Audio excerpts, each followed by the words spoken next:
Vamos a hablar de un tema fascinante, los impuestos. Hay una nueva reforma tributaria en Colombia, siguiendo la tradición de hacer una cada año y medio.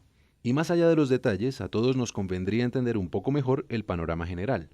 ¿Cómo funcionan los impuestos? ¿Por qué es un tema tan polémico? Pues bien, comencemos desde el principio. Todo lo que hace el Estado cuesta dinero. No importa si estamos hablando de construir un parque u ofrecer educación pública, el hecho es que el Estado necesita recursos para funcionar. Nosotros, los ciudadanos, financiamos al Estado a través de impuestos y eso nos permite disfrutar los beneficios de iniciativas a gran escala. Algunos hacen aportes grandes y otros hacen aportes pequeños. ¿Se entiende? Bueno, porque la cosa se complica. En teoría, las acciones del Estado benefician directa o indirectamente a los ciudadanos. Y no debería molestarnos pagar impuestos, pero no nos digamos mentiras. Como su nombre lo indica, los impuestos son una imposición. Si nos gustara financiar al Estado, todo ese dinero se podría recoger a punta de donaciones. Algunos dirán que los ciudadanos no vemos más allá de nuestras narices. Otros dirán que el Estado no genera confianza cuando de utilizar los recursos públicos se trata. Pero lo cierto es que el Estado y los ciudadanos juegan al gato y al ratón apenas se menciona este tema. Por otro lado, la economía es un sistema dinámico. Eso quiere decir que pequeños cambios pueden causar consecuencias enormes porque el sistema es muy sensible.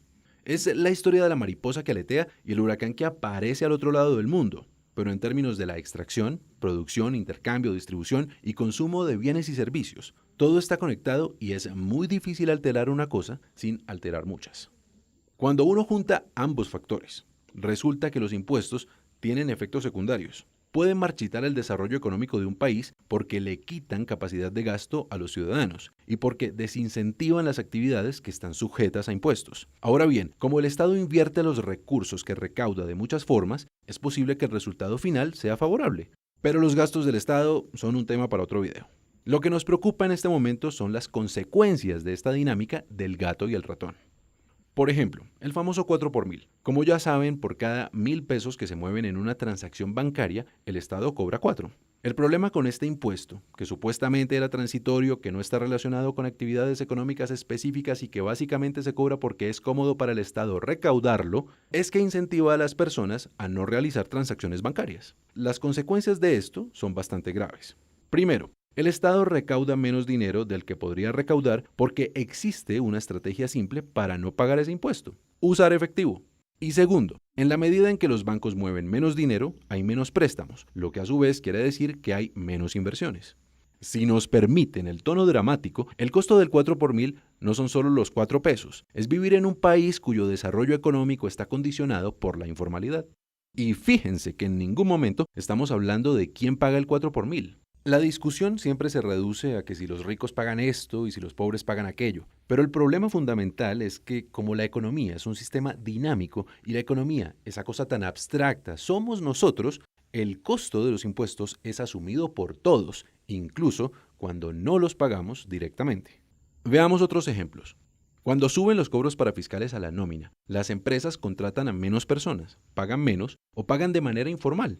Cuando sube el IVA, la gente consume menos, y eso afecta tanto a los que compran como a los que ya no pueden vender.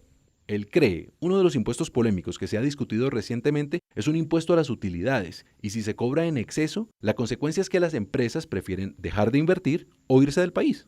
El impuesto al patrimonio, otro de los polémicos, tiene el problema de que se cobra por el valor de las propiedades independientemente de que estén produciendo o no.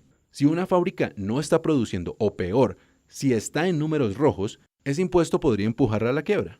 De nuevo, las personas que pierden su trabajo técnicamente no pagan ese impuesto, pero sí asumen parte del costo. Por supuesto, nada de esto es tan simple como lo estamos diciendo, pero el hecho es que cuando el Estado recauda un impuesto, no solo recoge dinero, sino que también altera el comportamiento de las personas, ya sea porque les cuesta pagarlo, porque no lo pueden pagar o porque encuentran la forma de no pagarlo. Y que quede claro, ni siquiera estamos hablando de comportamientos ilegales. Es perfectamente legal irse del país, manejar efectivo o, en general, buscar la manera de pagar la menor cantidad de impuestos. La paradoja de todo esto se puede ver en una gráfica muy famosa entre los economistas, la curva de Laffer. En el eje horizontal está lo que cobra el Estado a través de los impuestos. En el eje vertical está lo que se recauda. Uno pensaría que entre más dinero cobra el Estado, más dinero recauda. Pero en la medida en que la economía es muy sensible y las personas cambian su comportamiento, hay un punto en el que esto deja de ser verdad. Cuando lo que se cobra excede cierto límite, que cambia dependiendo del contexto de cada país, la cantidad de dinero que se recoge es menor de lo que podría haberse recaudado si los impuestos fueran a su vez menores.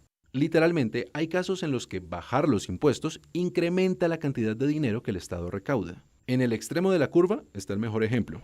Si el Estado cobrara el 100% del ingreso de la gente en impuestos, pues no recaudaría ni un peso porque algunos se irían del país, otros se morirían de hambre y los demás harían todo de manera informal. En otras palabras, el tema de los impuestos es muy delicado porque el tamaño del ponqué puede reducirse si la tajada que persigue el Estado es demasiado grande. Pero ahí no termina la historia. Falta recordar que todo esto tiene un contexto político. Al momento de diseñar un esquema tributario, no solo hay que considerar las consecuencias negativas de los impuestos, sino también la percepción que los ciudadanos tienen de cada impuesto en particular.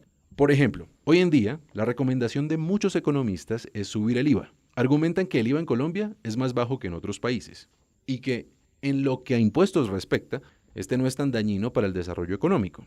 Supongamos por un momento que tienen razón. Puede que no, pero supongamos. Resulta que el IVA es uno de los impuestos menos populares que existen porque sus consecuencias son visibles para todos, por oposición a otros impuestos que pueden ser más dañinos, pero están ocultos. Y como muy poca gente quiere que suba el IVA, el gobierno o los congresistas tendrían que asumir un costo político al momento de tomar esa decisión, ya que iría en contra de la voluntad de aquellos que los apoyan. Dicho todo eso, es un enredo hacer una reforma tributaria, y ese es justamente el problema que Colombia tiene en sus manos. No solo ahora, sino otra vez en unos meses, si el precio del petróleo sigue cayendo y si hay que financiar el costo de un proceso de paz. La solución a este problema es tomarnos las cosas en serio. El gobierno tiene que asumir con seriedad el hecho de que no podemos cambiar el esquema de impuestos superficialmente cada vez que aparece un hueco fiscal. Los ciudadanos tienen que entender que el problema de los impuestos va más allá de quien paga directamente, porque todos asumimos un costo indirecto. Los políticos tienen que preocuparse por las consecuencias reales de los impuestos y no por el modo en que son percibidos. Y el Estado tiene que generar confianza en la manera como gasta sus recursos para reducir la evasión. ¿Cómo se logran estas cosas? No tenemos ni idea, pero todo comienza por entender el problema.